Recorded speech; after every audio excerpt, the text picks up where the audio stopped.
పశ్చిమ బెంగాల్ మాజీ ముఖ్యమంత్రి మమతా బెనర్జీకి పెద్ద షాక్ తప్పేలా లేదు.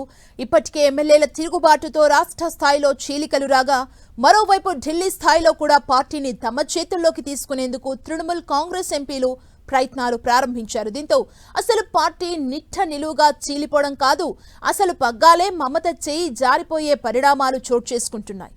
మరి దీదీ ఈ పరిస్థితిని ఎలా ట్యాకిల్ చేస్తారు? ఇదే ఇప్పుడు హాట్ టాపిక్ గా మారింది.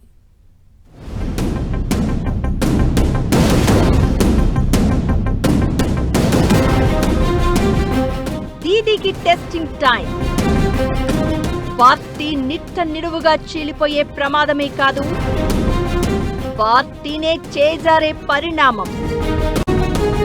బెంగాల్లో మహారాష్ట్ర తరహా చీలిక, ఢిల్లీలో రాఘవ్ చెద్దా తరహా ఎపిసోడ్.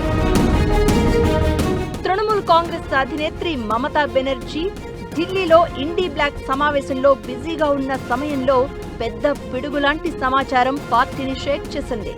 టీఎంసీకి ఉన్న 29 మంది ఎంపీల్లో 14 మంది వెస్ట్ బెంగాల్ సీఎం సువేందు అధికారిని కలిశారు. దానికంటే ముందు పార్టీలో సీనియర్ ఎంపీ అయిన సుఖేందు శేఖర్ రాయ్ తన పదవికి పార్టీకి రాజీనామా చేశారు. తృణమూల్లో అత్యంత సీనియర్ అయిన సుఖేందు శేఖర్ రాయ్ ఇలా అకస్మాత్తుగా తప్పుకోవడం రాజకీయ వర్గాల్లో సంచలనంగా మారింది. ప్రత్యేకించి తృణమూల్ అంతర్గత కుమ్ములాటను ఎదుర్కొంటున్న ప్రస్తుత పరిస్థితుల్లో ఆయన తీసుకున్న ఈ నిర్ణయం పార్టీని మరింత ఇరకాటంలో పడేసింది. ఆయన వెంట కనీసం మరో 20 మంది ఎంపీలు పార్టీని వీడుతారు అని ప్రచారమైతే జోరుగా సాగుతోంది.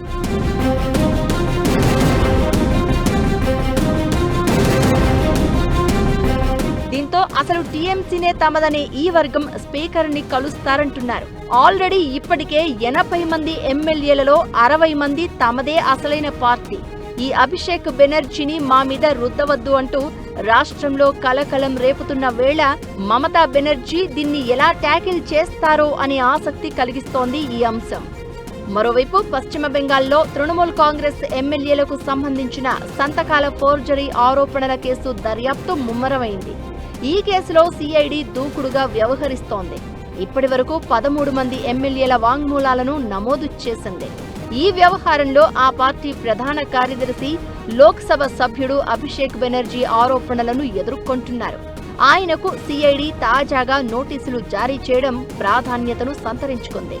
ఈ నోటీసులకు సమాధానమిచ్చేందుకు తనకి మరింత సమయం కావాలని అభిషేక్ బెనర్జీ సిఐడిని కోరగా, ఢిల్లీలో ఇండీ బ్లాక్ సమావేశానికి ఆయన కూడా వచ్చారు. ఈ నేపథ్యంలోనే కూటమిని బలోపేతం చేసే క్రమంలో పార్టీ అగ్రనేతలు బిజీగా ఉన్న సమయంలో సుఖేందు రాయ్ పార్టీని వీడడం తృణమూల్ నాయకత్వాన్ని తీవ్ర అసహనానికి గురిచేసింది.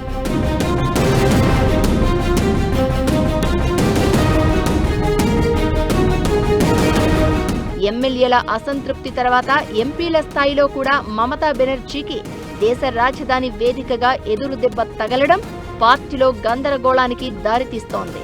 అసంతృప్త నేతలు ఈ తిరుగుబాటును అనధికారికంగా ఆపరేషన్ క్రౌన్ ప్రిన్స్ అని పిలుస్తున్నారు. ఇది అభిషేక్ బెనర్జీకి పెరుగుతున్న రాజకీయ ఆధిపత్యాన్ని లక్ష్యంగా చేసుకున్నట్లు స్పష్టమవుతోంది. దీంతో దీదీ 23 ఏళ్లుగా తయారు చేసుకున్న కోటని ఎలా నిలబెట్టుకుంటారనేది బెంగాల్ రాజకీయాలతో పాటు కేంద్ర రాజకీయాలలోనూ హాట్ టాపిక్ గా మారింది.